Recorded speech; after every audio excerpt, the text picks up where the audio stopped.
Assalamualaikum warahmatullahi wabarakatuh. Halo anak-anak ibu semuanya yang berbahagia, semoga kalian selalu sehat dan selalu semangat meskipun pembelajaran kita ini dalam jarak jauh. Berikutnya kita mempelajari materi bab 3, transformasi. Tahu artinya transformasi? Kalau kalian pernah menonton film Transformer, itu berarti dia artinya berpindah. Asalnya berubah. Asalnya mobil menjadi robot atau sebaliknya, ya kan? Itu transformer. Ini transformasi kita akan membahas nanti 4. Pertama refleksi, kedua translasi, ketiga rotasi, keempat dilatasi. Ada yang tahu artinya? Nah, kita lihat gambar. Nah, lukisan di samping. Translasi itu terjadi kalau kamu memindahkan objek ke arah yang berbeda.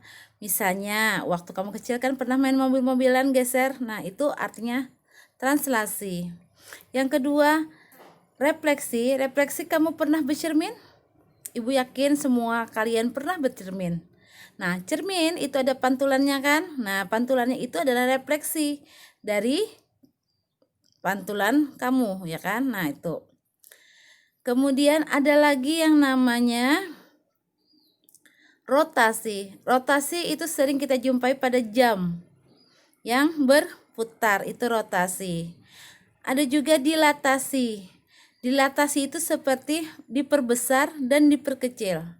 Misalnya kamu ingin memfotokopi, fotokopinya bisa diperbesar, katanya kan, tanya di tempat fotokopian, atau diperkecil. Nah, itu berarti larinya dilatasi.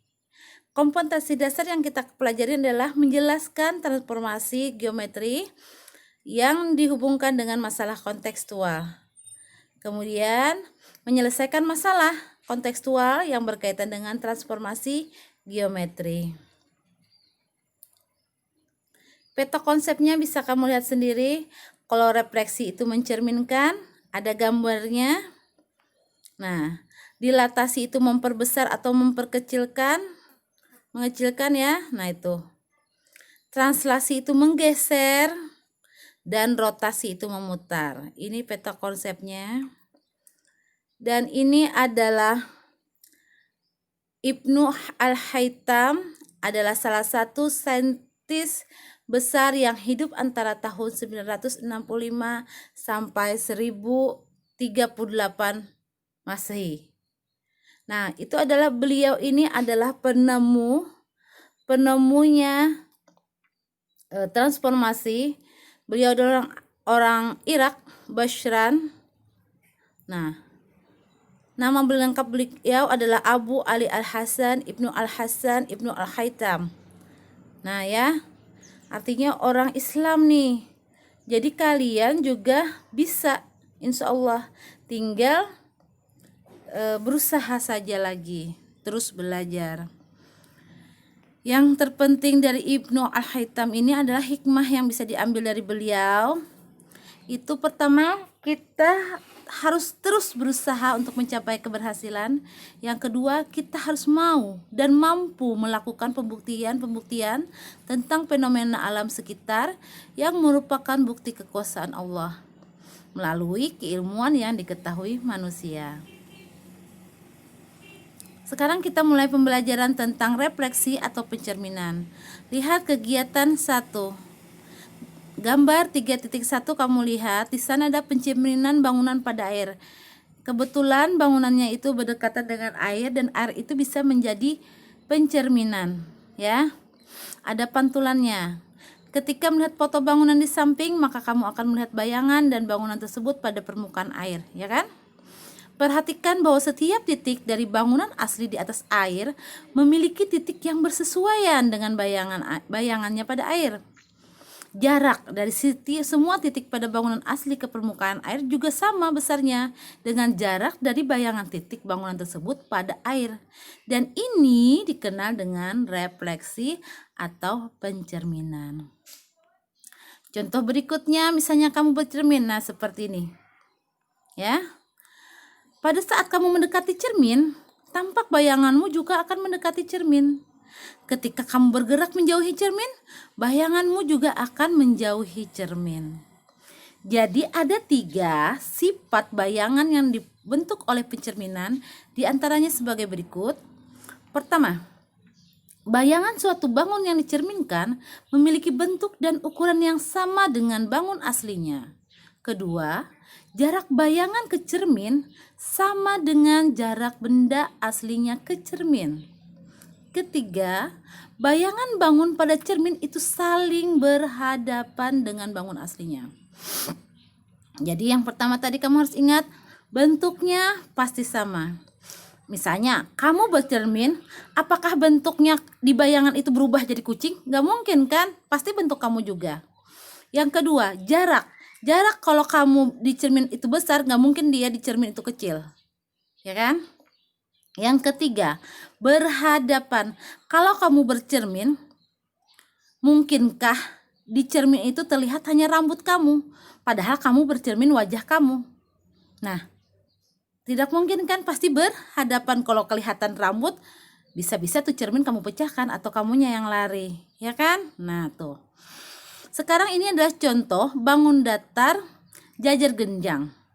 Di sini ada segi 4 PQRS terhadap pencerminannya ini ya. Ini cerminnya adalah garis alfa, sehingga menghasilkan R aksen, P aksen, Q aksen, R aksen, S aksen. Tanda petik itu dibacanya aksen, ya. Nah, ini bendanya, ini cerminnya, ini bayangannya. Mudah-mudahan kalian paham. Tugas kalian nanti adalah ini. Buat di buku matematika, lalu dipoto dan upload di Google Form nanti yang Ibu sudah siapkan. Pencerminan pada bidang koordinat. Ingat, yang ini namanya sumbu X mendatar. Supaya ingat dia kata Ibu habluminanas. Kemudian yang ini adalah sumbu Y atau habluminallah, yang keduanya harus setara.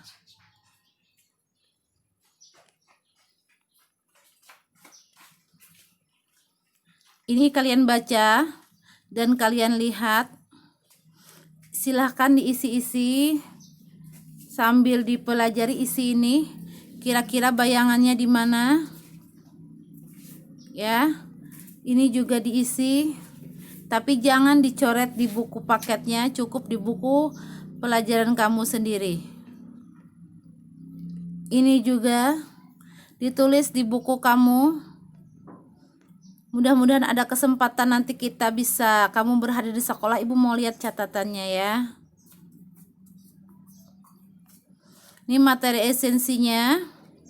Refleksi itu atau pencerminan merupakan suatu jenis transformasi yang memindahkan setiap titik pada suatu bidang dengan menggunakan sifat bayangan cermin dari titik-titik yang dipindahkan.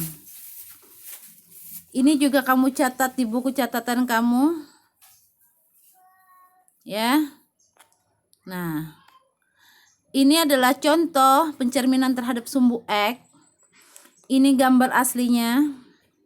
Sumbu X ini adalah cerminnya dan ini bayangannya. Berikutnya contoh kedua, pencerminan terhadap garis Y sama dengan X. Garis Y sama dengan X itu berarti di sini. Ya. Karena kalau Y-nya 0 maka X-nya 0, kalau Y-nya 1 maka X-nya 1, kalau Y-nya 2 maka X-nya 2. Maka titik-titik tersebut ada di sini. Maka inilah cermin garis Y sama dengan X. Kalau bendanya yang warna hitam, maka cerminannya seperti ini. Nah, sampai di situ pembelajaran kita tentang refleksi. Salah hilap Ibu minta maaf. Assalamualaikum warahmatullahi wabarakatuh.